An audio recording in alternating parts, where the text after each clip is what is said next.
IIT ISM Dhanbad में रविवार से 2 दिवसीय राष्ट्रीय सम्मेलन मिशन वाई का आयोजन किया गया। 22 और 23 मार्च तक चलने वाले इस सम्मेलन का मुख्य विषय नदियों के लिए भूमि अधिग्रहण रहा, जिसमें देश भर के पर्यावरण विशेषज्ञों ने भाग लिया। कार्यक्रम में Padmashri doctor R K. Sinha, Magsaysay पुरस्कार विजेता राजेंद्र सिंह और वरिष्ठ पर्यावरणविद सरयू राय सहित कई विशेषज्ञ शामिल हुए। कार्यक्रम के संयोजक और प्रसिद्ध जल वैज्ञानिक प्रोफेसर अंशु माली ने बताया कि सम्मेलन भूमि उपयोग में हो रहे बदलाव, जलधाराओं के अस्तित्व व जलवायु परिवर्तन जैसे महत्वपूर्ण विषयों पर केंद्रित है। उन्होंने कहा कि जल संसाधनों के संरक्षण के लिए वैज्ञानिक दृष्टिकोण और सामूहिक प्रयास जरूरी है। मीडिया से बातचीत में सरयू राय ने कहा कि बड़ी नदियों को बचाने के लिए छोटी नदियों और जल धाराओं का संरक्षण बेहद जरूरी है। उन्होंने बताया कि छोटी जल धाराएं मिलकर ही बड़ी नदियों का निर्माण करती है, इसलिए उनके स्रोतों को बचाना आवश्यक है। प्रोफेसर अंशु माली द्वारा पिछले 6 वर्षों से किए जा रहे शोध का जिक्र करते हुए उन्होंने कहा यह साबित हो चुका है कि जल धाराओं का संरक्षण नदियों के अस्तित्व के लिए अहम है। वहीं पद्मश्री डॉक्टर आर.के. सिन्हा ने कहा कि सहायक नदियां मुख्य नदियों की जीवन रेखा होती है, इसलिए इनके संरक्षण विशेष ध्यान देना चाहिए। दिसंबर के महीने में मैं जब अपनी यात्रा शुरू किया था, नाव लेकर गया था, तो देखा कि तो पानी है ही नहीं, दिख नहीं रहा है पानी। हम नाव संसार हो तब तो अंशु माली जी जो वाई की बात कर रहे हैं, मानना है कि बात को बात तक ही सीमित हो जाएगी। जो नदियों की मैं गया था गुजरात, अहमदाबाद, तो आज और नदी के भीतर जो जीव जंतु हैं वो भी समाप्त हो गए, जैव विविधता, जलीय जैव विविधता समाप्त हो गई है। तो हम किस रूप में कहने के लिए 5% या 7% पर्यावरणीय प्रभाव के रूप में डैम की अविरलता बनाने का अधिकतम प्रयास होना चाहिए। जहां भी डैम बना है, डैम के ऊपर तो जल संसाधन संग्रहित जिसे हम उपयोग कर रहे हैं, की अविरलता बनाने का अधिकतम प्रयास होना चाहिए। जहां भी डैम बना है, डैम के ऊपर तो जल संसाधन संग्रहित जिसे हम उपयोग कर रहे हैं, या एक तरह से संगम स्थल कहिए, जब दो नदियां मिलती हैं, संगम होता है, एक धारा नीचे जाती है। और हमारे कई मित्रों ने कल राजनीति में अच्छा लगता है, लोग जाते हैं, बढ़िया लगता है, मगर नदी के साथ ऐसा सलूक नहीं होना चाहिए, किसी ने सोचा नहीं। नदी को बांध कर नदियों को समाप्त होने का पीछे का जो मुख्य रीजन है, वो मुख्य रीजन तो बता दिया आपको मैं कि नदियों में जो सहायक नदियां की पानी आती थी, सहायक नदियां की पानी केवल पानी नहीं होता है ना, उसी में उनका पूरा न्यूट्रिएंट है, भोजन है, उसमें वो जीव जंतु हैं उसके साथ में। तो जब छोटी छोटी नदियां समाप्त होंगी तो बड़ी नदियां अपने आप ही समाप्त हो जाएगी।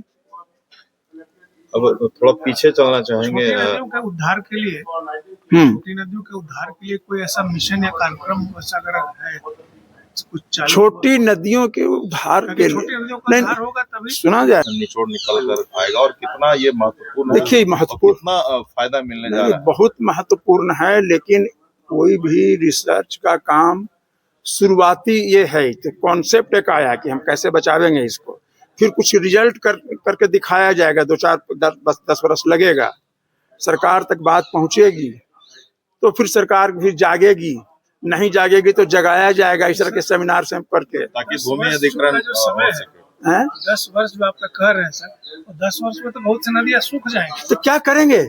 सवाल है कि सरकार के पास में आपको कोई चीज है नहीं, और आपके रिसर्च का काम कोनो एक दिन में होता नहीं है। एक आया था मध्य प्रदेश में, एक अंशु माली सर ने उन्होंने किया है, एक नदी का नाम है भूल, जो भी केन बेतवा जी केन की बात कर रहे थे, भूमि अधिग्रहण इसमें। हाँ, लेकिन हम तो बता रहे हैं आपको कि अधिग्रहण करने में भी, क्योंकि गजेटियर में कहीं भी, चाहे सरकार के सर्वे में, पहले के सर्वे ऑफ इंडिया में, तो पता है कि कहाँ क्या नदी क्या था और जमीन किसका है, तो सरकार की जमीन है। तो सरकार को अगर इच्छा शक्ति होगी तो कब्जा हो जाएगा। इसका मतलब ये भी कह सकते हैं कि अतिक्रमण एक बहुत, तो अतिक्रमण ही तो है, और क्या हुआ है? ठीक है, अतिक्रमण ही तो हुआ है। आज 2 दिनों के सम्मेलन में हो रहा है, इस तरह से ये बचेगा, क्या कुछ करने की जरूरत है, और इसमें कई आईआईटी को भी शामिल किया गया। नहीं, ये आज जिस विषय पर बात हुआ, वास्तव में यह बड़ी नदियों को बचाने का ही कार्यक्रम है, क्योंकि बड़ी नदियां छोटी नदियों से मिलकर बनती हैं और छोटी नदियां उससे भी छोटी जलधाराओं से मिलकर बनती हैं, जिसको हम लोग फर्स्ट ऑर्डर स्ट्रीम कहते हैं, जहाँ से शुरुआत होती है छोटी धारा बनने की।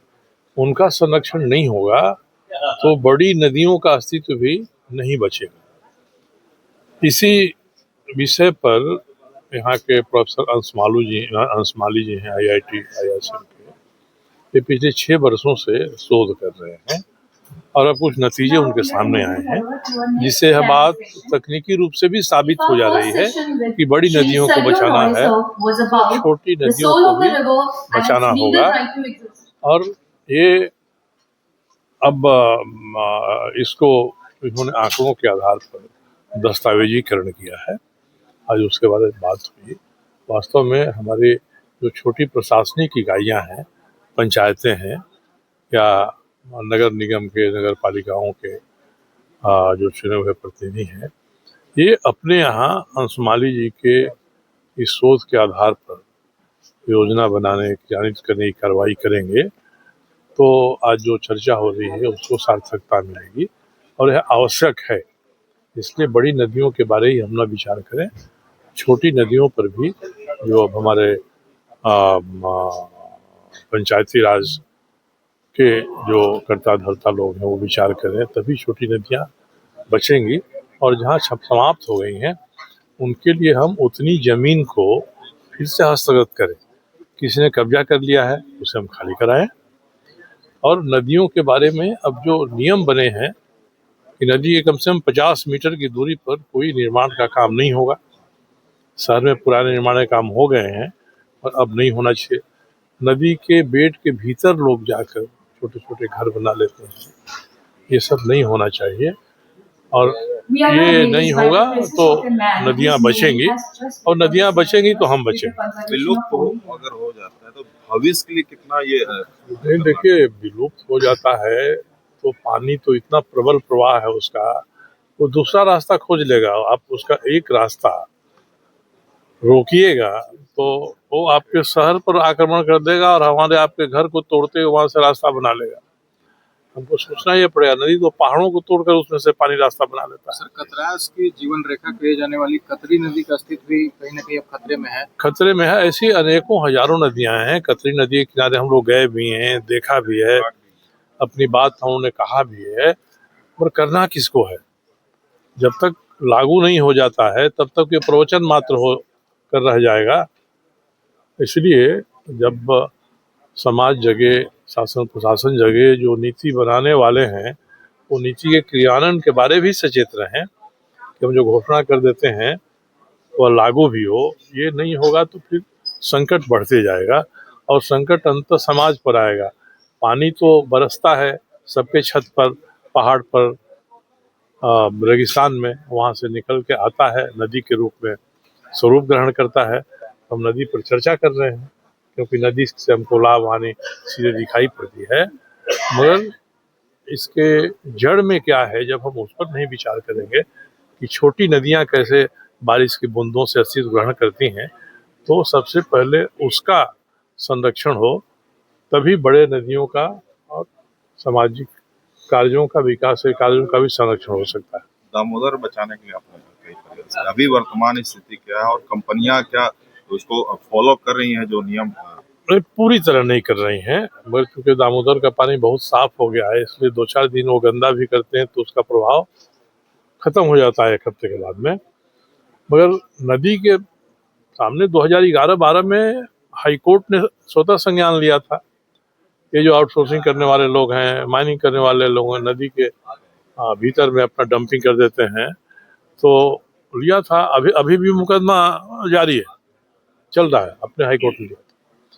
और अब तो दामोदर बहता है बरनी घाट के पास की नदी के धारा को बदलकर उसमें लोग कोयला का खनन कर रहे हैं, क्योंकि ओवरबर्डन हटाने की जरूरत नहीं पड़ती है, सीधे कोयला ही मिलता है। अब शासन प्रशासन के लोग इस पर ध्यान नहीं देंगे और खास करके धनबाद जिला के शासन प्रशासन उपायुक्त के बारे में तो मेरी धारणा बहुत खराब बनी है। कौन सी कंपनियां भी ज्यादा फॉलो कर रही है और जो नहीं फॉलो? हम लोग कंपनी के हिसाब से नहीं देखते हैं, हमने कभी उधर देखा नहीं। कंपनी पर अंकुश लगाने का काम सरकार प्रशासन का हम नहीं लगा सकते। मगर जो नदी के भीतर हो रहा है वह हम लोग देखते हैं, जो भी कंपनी कर रही हो। और सबसे निराशा की बात यही है कि सरकार और प्रशासन इस पर ध्यान नहीं देता है, और इसी कारण से धनबाद में बहुत ज़्यादा समस्या पैदा हो रही है। ये 2 दिनों का जो मंथन है, सम्मेलन, कितना प्रभावकारी होगा इस मिशन को लेकर? इस मिशन का जो मुख्य उद्देश्य है कि हम आंकड़े इकट्ठा करें। हम लोगों के सनातन स्वभाव में ये नहीं रहा है कि हम तथ्यों का दस्तावेजीकरण करें। हम सुन लेते हैं, पहले तो सुनकर ही लोग ग्रंथ तैयार करते थे, इसमें भी सुनी सुनी बातें ही चल रही हैं। हम लोग भाषण देते हैं कि जल स्रोत खत्म हो रहा है, अब इसमें इसका दस्तावेजीकरण कर रहे हैं। जगह जगह जाकर कुछ जगहों पर शोध कर रहे हैं, वहाँ देख रहे हैं, एक दस्तावेज बन जाएगा। तो इस दस्तावेज का उपयोग हम लोग कर सकते हैं।